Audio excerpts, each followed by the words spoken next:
రెండు తెలుగు రాష్ట్రాల్లోని కాపు సామాజిక వర్గం తమ తరపున ఒక కుటుంబాన్ని ఓన్ చేసుకుంటుందా లేదా అనేది ఇప్పుడు తేలుతుంది.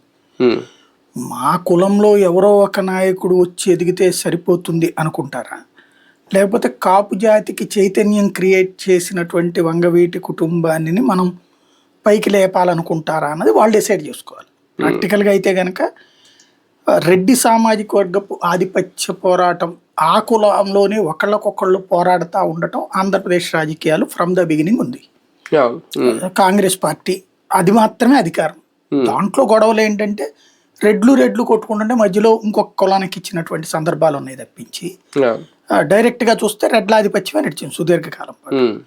దాంతో నిర్లక్ష్యానికి గురయ్యాం అని ఆవేదన చెందిన కమ్మ సామాజిక వర్గం అంతా కూడా ఆనాడు తమ తరపున ఎన్టీ రామారావు ముందుకు వచ్చినప్పుడు అండగా నిలబడ్డారు. అది కొనసాగింది. అదే ఎన్టీ రామారావు తప్పుదోవ పడుతున్నాడని అదే సామాజిక వర్గం భావించిన రోజున ఆయన వారసుడిగా ఆయన బ్రతికుండగానే ఆయన అల్లుడిని తీసుకొచ్చింది. అదే సందర్భంలో అదే ఎన్టీ రామారావు గారి రెండవ వారిని అంగీకరించలేదు అదే సామాజిక వర్గం. కొడుకుల్ని కూడా అంగీకరించలేదు. హరికృష్ణను కూడా అల్లుడిని అంగీకరించింది. రెండవ పెద్దల్లుడు కూడా కాదు, పెద్ద కూతురు కూడా కాదు, రెండవ కుమార్తె కూడా కాదు, రెండవ కుమార్తె